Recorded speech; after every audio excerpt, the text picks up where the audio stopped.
Hello বন্ধুরা, কেমন আছে? আশা করি ভালো আছে। আজও চলে এসেছি একটা নতুন ভিডিও নিয়ে। দেখতে পাচ্ছ সকালবেলায় ছাগলগুলোকে ছেড়ে দিয়েছি, গম দেওয়ার পর ঘাস দিয়েছি। ঘাস রাতে বৃষ্টি হয়েছে, তার জন্য সকালবেলায় চারিদিক ভিজার জন্য ছাগলগুলোকে বসার জায়গা পেয়েছে না, তাই দাঁড়িয়ে আছে। মুরগিগুলোকে খাবার দিয়েছি। দেখতে পাচ্ছ কালো মুরগিটাকে আমি ওষুধ খাইছিলাম, আগের ভিডিওতে দেখতে পাবা। ওষুধ খাওয়ানোর ফলে মুরগিটা আমার খুব ভালো আছে এবং ডিমও দিচ্ছে। প্রথমকার ভিডিওর মধ্যে দেখতে পাবো ওলেখাড়া গাছগুলোকে আমি নতুন ভাবে লাগিয়েছি। এগুলো আমি মাঠে লাগিয়েছিলাম, সেখানে হয়নি, এর জন্য আমি বাড়িতে লাগিয়েছি। দেখো গাছগুলো বেশ ভালোই হয়ে উঠেছে। আমার কিছু কলার গাছ লাগানো ছিল, সেই কলার গাছগুলো ঝড়ে পড়ে গিয়েছে। ঝড়ে পড়ে যাওয়ার পরে দেখতে পাবো কানটা খুব মোটা হয়নি, এর জন্য আমি কানগুলো সকালবেলা উঠে আমি কেটে নিলাম। কেটে নেওয়ার পর আমি এখানে যে বড় গাছটা দেখতে পাচ্ছি, সেই গাছটা আমি এই ছোট চারা গাছটাকে বাঁচানোর জন্য আমি ওকে বাঁচানোর জন্য তার বিপরীত দিকে টানতে যেয়ে আমি কলার কান থেকে কিছু কলা আমার নষ্ট হয়ে গেল। দেখতেই পাবো, আপনারা দেখতে পাবেন। কলাটাকে দেখাচ্ছি, দেখেন। কেটে নেওয়ার পরে দেখেন কলাটা, দেখেন কিছু কান্দি থেকে কিছু কলা ঝরে গিয়েছে। এই কলাগুলোকে আমি কেটে নিলাম এবং এগুলো বাড়িতে আমি রেখে দেবো। আর বেশি কিছু করবো না, তাহলে কান থেকে আরো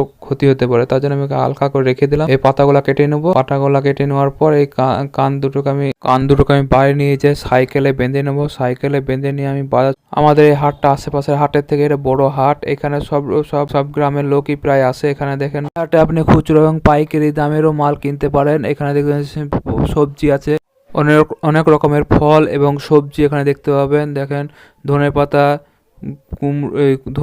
কুমড়োও আছে, আপনার ফুলকপি, বাঁধাকপি, এখানে ফুলকপি, বাঁধাকপি আছে। এখানে পেয়ারা আছে, পেয়ারাও বিক্রি হচ্ছে। এখানে পেয়ারা, কলা আছে। কলা আপনার এই কলা সেরকম দাম পাইনি। এখানে দেখেন 1 টাকা 1.5 টাকা করে কলা। আমার চালানটা দেখতে বুঝতে পারবে, 100 পিস 1 টাকা করে পেয়েছি। 60 টাকা খাজনা কেটেছে। আর এগুলো আমি বাজার থেকে কিনে নিয়ে আনাম, কিনে নিয়ে এসে হাট থেকে কিনে নিয়ে এসেছি। রান্না করার জন্য বেগুন, শাক, এগুলো সব কাটাকাটি চলছে। দেখুন কাটে বড়ি এবং রান্নলে খুব ভালো লাগে। এখানে দেখতে পাচ্ছেন লঙ্কা নিয়ে এলাম, ওই হাট থেকেই ওটা নিয়ে এসেছি। এই ভিডিওটা দেখে ভালো লাগলে কমেন্ট, সাবস্ক্রাইব, লাইক, শেয়ার করে জানাবেন।